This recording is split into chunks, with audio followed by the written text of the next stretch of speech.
Class, how are you all? Hope so you are all fine. Today we will discuss class chapter number 11 और exercise 11B. 11B exercise start करने से पहले इस class हम उससे related कुछ definitions हैं हम लोग वो रिकॉल कर लेते हैं कि कौन कौन सी हमारे पास बेसिक डेफिनेशंस हैं जिनको लेते हुए हम 11B को सॉल्व करेंगे. तो क्लास हमारे पास पहले होते हैं क्वाड्रेटल हमारे पास क्या होते हैं, जैसे कि क्वाड्रेट से ही हमारे पास जाहिर हो रहा है. क्वाड्रेट मीन्स 4, यानी कि 4 एंगल्स होंगे हमारे पास क्वाड्रेट में. तो 4 equal side is a 4 side plane, यानी कि 4 साइड प्लेन यानी कि 4 पार्ट हैं उसके और 4 साइड्स क्लोज हो रही हैं. तो हमारे पास वो साइड जो होगी वो हमारे पास क्वाड्रेटल होगी. Sum of interior angle of quadrilateral is 360 degree, यानी कि हम लोगों ने कहा था ना यूं हो जाए हमारे पास या यूं हो जाए, कवर तो पूरा एरिया हो रहा है ना, तो इक्वल्स टू होगा हमारे पास इनका सम 360 डिग्री के इक्वल. क्योंकि अगर हम लोग इसमें 4 एंगल बनाते हैं या इधर 4 एंगल बनाते हैं तो हमारे पास जो सम होगा वो 360 डिग्री के इक्वल होगा. क्लास नेक्स्ट डेफिनेशन है हमारे पास रेक्टेंगल आप लोगों ने पहले ही मतलब कि इनकी शेप्स को अपने माइंड में रखा होगा कि हमारे पास रेक्टेंगल क्या होता है, पैरेललोग्राम क्या होता है, स्क्वायर क्या होता है, काइट शेप क्या होती है. तो उसकी हम लोग आज मैथ में डिस्कशन पढ़ेंगे कि मैथ में हम लोग उस चीज़ को हम लोग कैसे लेके चलते हैं और सॉल्व करते हैं. Rectangle, the diagonals of a rectangle bisect each other and are equal length, यानी कि वो एक दूसरे के साथ जो रेक्टेंगल जो होते हैं वो बाइसेक्ट कर रहे होते हैं ईच अदर, यानी कि एक दूसरे के साथ, और इक्वल इन लेंथ, यानी कि इनकी जो लेंथ होती है, हाइट एंड विड्थ होती है, वो इक्वल होती है ऑलवेज. नेक्स्ट क्लास हमारे पास square. All 4 angles are right angle, यानी कि वो कह रहा है हमारे पास कि हमारे पास जितने भी एंगल हैं वो राइट एंगल होंगे, यानी कि हमारे पास 4 एंगल्स बन रहे हैं तो 4 के 4 एंगल्स राइट एंगल्स होंगे हमारे पास. यानी कि अगर हम लोग यहाँ एंगल बना रहे हैं तो ये राइट एंगल, यहाँ एंगल बना रहे हैं तो ये राइट एंगल, यहाँ एंगल बना रहे हैं तो ये राइट एंगल, और यहाँ एंगल बना रहे हैं तो ये राइट एंगल. और 4 के 4 जो हैं हमारे पास वो एंगल्स जो होंगे वो इक्वल्स होंगे, यानी कि उनकी साइड्स जो हैं वो इक्वल होंगे और वो राइट एंगल ट्राइंगल बना रहे होंगे. हम लोगों ने 10 चैप्टर में पढ़ा था कि राइट एंगल हमारे पास क्या होता है क्लास, राइट एंगल हमारे पास होता है 90 डिग्री के इक्वल. तो स्क्वायर की ये शेप होती है आपके पास यहाँ पे. नेक्स्ट है हमारे पास पैरेललोग्राम यानी कि opposite sides are equal. Parallelogram की हमारे पास शेप्स इस तरह से होती है कि हमारे पास ये शेप होती है पैरेललोग्राम की क्लास, यानी कि ये वाली साइड और ये वाली साइड ऑपोजिट साइड्स हैं, ये बाइसेक्ट कर रही हैं but opposite sides are always equal parallelogram. Next है हमारे पास रैम्बस भी हमारे पास पैरेललोग्राम की कह लें ब्रीफ शेप है, थोड़ी सी मिलती जुलती है, लेकिन इसमें हमारे पास क्या होता है कि हमारे पास जो लेंथ होती है, यानी कि इस चीज़ की जो लेंथ होती है वो थोड़ी इंक्रीज हो जाती है और ये थोड़ा मतलब कि इसकी चौड़ाई जो होती है वो थोड़ा ज़्यादा हो जाती है, लेकिन इसकी शेप तकरीबन जो होती है वो पैरेललोग्राम से मैचअप हो रही होती है. Opposite angles are equal. इसमें भी हमारे पास देखिए शेप्स, ये दोनों शेप्स आपस में कुछ हद तक मिल रही हैं, तो इनके भी ऑपोजिट एंगल बन रहे हैं, ये भी बाइसेक्ट कर रही हैं ईच अदर एक दूसरे के साथ. तो इसके जो हमारे पास एंगल्स हैं वो भी ऑपोजिट एंगल्स जो होंगे वो आर इक्वल होंगे, यानी कि ये वाला एंगल और ये वाला एंगल सेम होगा हमारे पास ऑलवेज. जब भी हम अपनी कैलकुलेशन करेंगे तो ये चीज़ माइंड में रखते हुए करेंगे कि किसका एंगल ऑपोजिट वो ऑपोजिट इक्वल है, किसका राइट एंगल है और किसका ईच एंड अदर, यानी कि दोनों ही सेम है, यानी कि ऑपोजिट एंगल नहीं, राइट एंगल हो सकता है. जैसे कि हम लोगों ने रेक्टेंगल में बोला था कि वो बाइसेक्ट करते हैं और दोनों जो हाँ वो बाइसेक्ट करते हैं, उन दोनों के एंगल्स होते हैं वो सेम होते हैं. स्क्वायर में हमने कहा कि राइट एंगल्स होते हैं, पैरेललोग्राम और रैम्बस में हम लोग बोल रहे हैं कि ऑपोजिट एंगल सेम होते हैं. लास्ट क्लास हमारे पास there are 2 pairs of equal adjacent side. Kite में क्लास हम लोग क्या कर रहे होते हैं, तो एक तो हमारे पास यहाँ पे 90 के एंगल पे इनकी बाइसेक्शन हो रही होती है, यानी कि 90 के ऊपर ये मतलब कि पोर्शन अपना बना रहे होते हैं, यानी कि 2 पेयर्स होते हैं, एक पेयर ये होता है, एक पेयर ये होता है। यानी कि अगर हम लोग कह लें कि एक काइट की पूंछ होती है और एक काइट का हेड होता है, हेड और टेल होती है हमारे पास, ठीक है क्लास, और उसको हम लोग बाइसेक्ट कर रहे होते हैं 90 डिग्री के एंगल से, और ये हमारे पास यहाँ पे एक एंगल बन रहा होता है, ये हमारे पास काइट शेप के लिए होता है क्लास। तो ये लाइन बोथ साइड पे कट कर रही है, तो क्लास ये इस लाइन पे जो एंगल बन रहा होगा वो इस पोर्शन पे भी यूज हो रहा होगा और इस पोर्शन पे भी यूज हो रहा होगा। तो क्लास जैसे कि हम लोगों ने अब रिकॉल किया है अपना क्वाड्रेटर, अब क्वाड्रेटर से रिलेटेड हम लोगों ने जो देखा कि हमारे पास कितने कौन कौन से मतलब कि एक्सरसाइज में जो है शेप्स यूज हो रही हैं। रेक्टेंगल हम लोगों ने पढ़ा, स्क्वायर पढ़ा, पैरेललोग्राम पढ़ा, रैम्बस पढ़ा, काइट पढ़ा, बट ये इन पे ये फोकस करें कि चारों जितने भी हमने ये चारों पांचों पढ़ी हैं डेफिनेशन, ये चारों की पांचों हमारे पास 4 साइड प्लेन फिगर्स हैं। प्लेन फिगर्स हैं क्लास हमारे पास। डेफिनेशन से ही रिलेटेड क्लास अब लोग हम मूव ऑन करते हैं अपनी एक्सरसाइज के ऊपर। एक्सरसाइज में हमारे पास है पहला क्वेश्चन नंबर 1 है हमारे पास, find the value of unknown each of the following rectangle. अब देख ले, हम लोगों ने वहां पे रेक्टेंगल की डेफिनेशन पढ़ी थी कि बाइसेक्ट कर रहा है and each of the are equal angles. तो अब वो कह रहा है कि यहाँ पे रेक्टेंगल्स दिए हुए हैं हमें डिफरेंट टाइप्स के और डिफरेंट की वैल्यूज हमें गिवन है, हम लोगों ने जो उसमें अननोन है उसकी वैल्यू हम लोगों ने फाइंड आउट करनी है। क्लास ये देखें, ये हमारे पास एक रेक्टेंगल है ABCD, एक रेक्टेंगल है कंप्लीट हमारे पास क्लास। अब वो बाइसेक्ट कर रहा है वन साइडेड और उसमें अननोन हमारे पास दिया हुआ है, A अननोन दिया हुआ है और B अननोन दिया हुआ है। क्लास देखिए B, अब ये C के ऊपर एंगल्स हमारे पास डिफरेंट बन रहे हैं और यहाँ पे एक एंगल ये भी तो बन रहा है ना, राइट एंगल तो बन रहा है ना हमारे पास।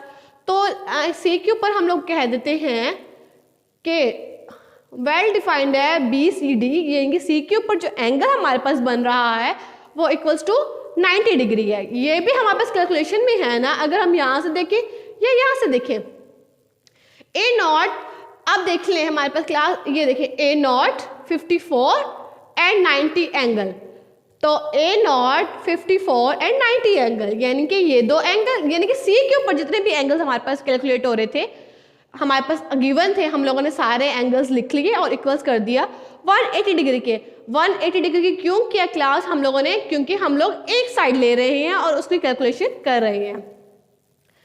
तो 1 डिग्री इक्वल्स टू 180, यहाँ प्लस हुए थे यहाँ जाके ये नेगेटिव हो गए, यानी कि हम लोग डेफिनेटली जब हम लोग मूव ऑन करते हैं क्लास तो हमारे पास नेगेटिव वैल्यू पॉजिटिव में और पॉजिटिव वैल्यू नेगेटिव में चेंज हो जाती है। तो हम लोगों ने कैलकुलेट किया तो A equals to 36 degree, 36 degree जो है हमारे पास A एंगल कैलकुलेट हो गया, यानी कि यहाँ पे हमारे पास आंसर आ गया 36 डिग्री। लेकिन क्लास अब एक चीज देखें कि हम लोगों ने यहाँ पे पढ़ा था the diagonals of a rectangle bisect each other and are equal length, equal length है, बाइसेक्ट कर रहे हैं दो साइड से। अब क्लास अगर A की वैल्यू हमारे पास 36 आ रही है तो डेफिनेटली हमारे पास B की वैल्यू 36 आएगी, क्योंकि A इधर है और B इधर है, ऑपोजिट है, बाइसेक्ट कर रही हैं, तो इक्वल वैल्यू हमारे पास होनी चाहिए, इक्वल लेंथ होनी चाहिए। तो अगर A की हमारे पास 36 है तो B की भी डेफिनेटली हमारे पास 36 वैल्यू आएगी। नेक्स्ट क्वेश्चन है क्लास हमारे पास क्वेश्चन नंबर बी में भी अब हमें ऐसे ही इसी का क्वेश्चन नंबर A का ही B पार्ट है हमारे पास, उसमें भी हमें अपनी एक वैल्यू दी हुई है, एक डायग्राम दी हुई है, उसको हम लोगों ने कैलकुलेट करना है। वो हम किस तरह से करेंगे, A B C D और E क्लास यहाँ पे सिर्फ एक बाइसेक्ट करता, अब यहाँ पे इस तरह से हमारे पास वैल्यू आ रही है, तो अब इसको हम लोग कैलकुलेट कैसे करेंगे। उन्होंने हमें जैसे कहा हुआ है कि हमने अननोन देखना है, पहले तो हम लोग देख लेंगे कि अननोन कितने हैं हमारे पास, एक C अननोन है और एक D अननोन है। अब यहाँ पे हमारे पास 3 ट्रायंगल्स बन गई हैं, इनकी हम लोगों ने वैल्यूज कैलकुलेट कैसे करनी है। क्लास जैसे कि हम लोगों ने सी पे बताया था वैसे ही यहाँ B के ऊपर राइट एंगल बन रहा है, तो हम लोग पहले ये बता देंगे कि EBC इक्वल्स टू 90 डिग्री, यानी कि ये E, ये B और ये C इक्वल्स टू है 90 डिग्री के। तो अब क्लास हमारे पास C प्लस 39 प्लस 90 डिग्री, यानी कि हम लोगों ने इस साइड को अज्यूम कर दिया, मतलब कि छोड़ दिया फिलहाल हम लोगों ने इस साइड को लेकर हम लोग क्लास चल रहे हैं। तो C 39 और 90 डिग्री इक्वल्स टू हो गए हमारे पास 180 डिग्री के। C हम लोगों ने फाइंड आउट करना है क्योंकि ये हमारे पास अननोन है। तो 180 माइनस 90 डिग्री माइनस 39, ये पॉजिटिव थे, यहाँ मूव ऑन होकर हमारे पास नेगेटिव हो गए। तो C is equals to 51 degree. Class rectangle है, सेम एज हमारे पास इक्वल लेंथ होगी, यानी कि अगर C की वैल्यू हमारे पास 51 आ रही है तो D की वैल्यू भी हमारे पास 51 होनी चाहिए। अब हम लोग कैलकुलेट कर लेते हैं कि हमारे पास D की वैल्यू 51 आती है या नहीं आती। तो क्लास आप लोग ये देखिए C 78 एंड D, C की वैल्यू हम लोगों ने फाइंड आउट कर ली 51 डिग्री, 78 एंड D, तो D प्लस 78 प्लस 51, यानी कि इस लाइन पे जितने भी एंगल्स हमारे पास ड्रॉ हो रहे थे, यानी कि ये वाली ट्रायंगल हम लोगों ने लेनी है, तो इस पे जितने भी एंगल्स ड्रॉ हो रहे थे हम लोगों ने वो राइट डाउन कर लिए, इक्वल्स टू कर दिया उसको 180 डिग्री के। D हम लोगों ने फाइंड आउट करना था, तो हम लोगों ने उसको लेफ्ट साइड पे रहने दिया, बाकी साइड वैल्यूज हम लोग राइट साइड पे मूव ऑन कर गए। प्लस था, यहाँ आकर माइनस हो गया।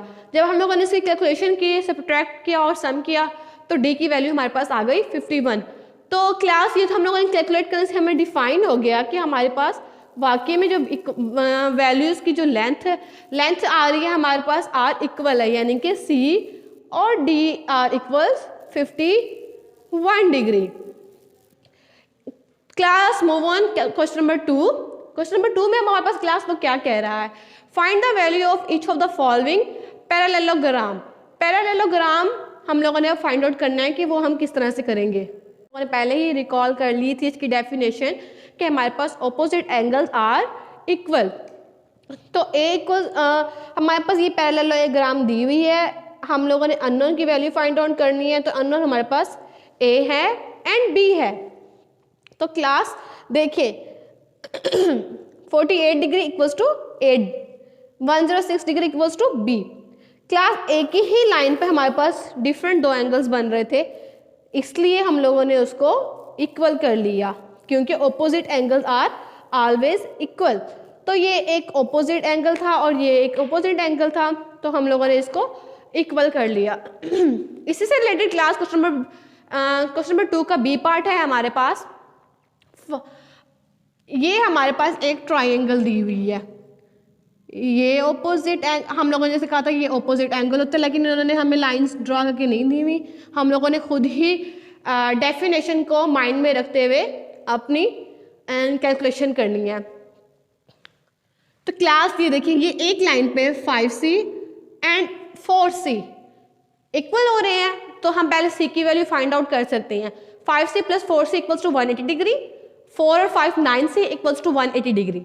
C हम लोगों ने फाइंड आउट करना था, 9 यहाँ मल्टीप्लाई हो रहा था, वहां जाके डिवाइड हो जाएगा हमारे पास, तो C इक्वल्स टू 20 डिग्री, क्योंकि 9 1 द 9, 9 2 द 18। तो क्लास हम लोगों ने C की वैल्यू फाइंड आउट कर ली। अब नेक्स्ट हम लोगों ने फाइंड आउट करनी है D की वैल्यू, तो वो हम लोग किस तरह से करेंगे। तो क्लास क्या हम लोग ये चीज ले सकते हैं 4C एंड 2D, क्योंकि हम लोगों ने D की वैल्यू फाइंड करनी है और C की वैल्यू हमारे पास फाइंड है। C की वैल्यू हम लोग पुट करेंगे तो D की वैल्यू हमारे पास फाइंड आउट हो जाएगी। तो हम लोगों ने 2D इक्वल्स टू 4C कर लिया, 2D प्लस 4C। C की वैल्यू हमारे पास क्लास क्या थी 20 डिग्री, तो 420 C की वैल्यू हम लोगों ने पुट कर दी, तो 2D इक्वल्स टू 80 डिग्री, यानी कि 4 2 द 8 एंड 0 का 0। अब हम लोगों ने D फाइंड आउट करना था क्लास डेफिनेटली, तो हम लोग D को लेफ्ट हैंड रहने देंगे और 2 को मूव ऑन कर जाएंगे। 2 हमारे पास वहाँ पे मल्टीप्लाई और था, वहाँ जाके हमारे पास डिवाइड हो जाएगा, यहाँ आकर हमारे पास डिवाइड हो जाएगा, तो D की वैल्यू क्लास हमारे पास आ जाएगी 40 डिग्री। तो क्लास हम लोगों ने जैसे कहा था कि ऑपोजिट एंगल सेम होंगे, तो ऑपोजिट एंगल हम लोगों ने यहाँ फाइंड आउट नहीं करने थे, हम लोगों ने एक लेफ्ट साइड ही फाइंड आउट करनी थी, इसलिए इनके एंगल्स सेम नहीं है। सी की वैल्यू हमारे पास आ गई 20 डिग्री एंड डी की वैल्यू आ गई हमारे पास 40 डिग्री। क्लास इसे ही चैप्टर का लास्ट क्वेश्चन है आपके पास, question number 3। Find the value of unknown each of the following kites. Kites, class kites का हम लोगों ने पढ़ा था कि there are two pairs of equal adjacent side. Two pairs of equal होते हैं एडजेसेंट साइड्स के। तो क्लास क्वेश्चन नंबर 3 का ही ए पार्ट है हमारे पास। हमें एक काइट दी हुई है और कुछ वैल्यूज और कुछ एंगल्स दिए हुए हैं, हम लोगों ने उससे लेते हुए अपनी अननोन की वैल्यू फाइंड आउट करनी है। क्लास ये चीज़ मैंने आपको पहले ही बताई थी कि जब यहाँ पे जो एंगल होता है वो इक्वल होता है और यहाँ वाले एंगल भी इक्वल होते हैं और दोनों अपनी कैलकुलेशंस के हिसाब से यूज हो रहे होते हैं। A0 प्लस A0 प्लस 100, यानी कि ये वाला A0, ये वाला A0 और ये वाला 100 इक्वल्स टू 180 डिग्री, यानी कि ये साइड हमने ले ली है, ये साइड इक्वल है और ये एंगल हम लोगों को गिवन है। तो AA 2A 100 प्लस हो तो वहां जाके माइनस हो गया, तो A0 इक्वल्स टू 80, 2 मल्टीप्लाई हो रहा था वहां जाके डिवाइड हो गया क्योंकि हम लोगों ने फाइंड आउट करना था जस्ट A को। तो हम लोगों की यहाँ पे एक की वैल्यू आ गई 40 डिग्री। क्लास नेक्स्ट हम लोगों ने फाइंड करना है B, यानी कि ये हमारे पास आ गया 40 डिग्री। अब हमने फाइंड आउट करना है B। जैसे कि क्लास यहाँ हम लोगों ने किया AA एंड 100 डिग्री, तो यहाँ 61 का एंगल बन रहा है, तो डेफिनेटली यहाँ पे भी 61 का एंगल होगा। 61 plus B plus 61 equals to 180 degree, तो B not equals to 180 minus 122, तो B not equals to 58 degree. B की वैल्यू भी हम लोगों ने क्लास फाइंड आउट कर ली, B की वैल्यू हमारे पास आ गई 58 डिग्री। तो क्लास इस number 11 exercise 11B question number 3 का लास्ट पार्ट क्लास हमारे पास है। काइट यूं भी हो सकती है, काइट यूं भी हो सकती है, बस शेव ले आप लोगों ने अपने माइंड में रखनी है कि हमारे पास जो शेव है वो काइट शेव होनी चाहिए। तो क्लास देखिए अब हमारे पास 40, 26 एंड 6 डिग्री, हमारे पास एक ही अननोन है और हम लोगों ने वो फाइंड आउट करना है, तो वो हम लोग किस तरह से करेंगे। 40 plus 26 plus 6 degree equals to 180 degree because of this side, क्योंकि एक ही साइड हम लोगों ने 6 डिग्री फाइंड आउट करनी है, तो हम एक ही साइड लेकर अपनी सी फाइंड आउट कर सकते हैं बिकॉज ऑफ, क्योंकि हमारे पास एक अननोन है, यहाँ हमारे पास 2 अननोन थे, तो हम लोगों ने दोनों साइड्स को अलग अलग कैलकुलेट कर लिया था। तो अब हमारे पास क्लास एक ही साइड है, तो हम उसको एक ही साइड को अज्यूम करते हुए अपनी वैल्यूज को कैलकुलेट कर लेंगे। 40 degree 26 degree plus C degree, C हम लोगों ने फाइंड आउट करना है क्लास, बाकी वैल्यूज वहाँ मूव ऑन हो जाएंगी और नेगेटिव हो जाएंगी। जब हम लोग इसको प्लस और एडिशन करेंगे तो हमारे पास इसकी एक्चुअल वैल्यू आ जाएगी C इक्वल्स टू 114, यानी कि C is equals to 114। Class आपकी एक्सरसाइज आज इतनी ही थी। Hope so you all understand, and आप लोगों ने साथ साथ अपना होमवर्क भी करना है। सब क्वेश्चंस मैंने राइट डाउन किए हुए हैं, आप लोगों ने समझना है और कॉपी करना है अपने होमवर्क में। किसी भी चीज़ की समझ ना आए तो आप लोग कमेंट में हमें बता सकते हैं। स्टे होम, स्टे सेफ, अल्लाह हाफिज़।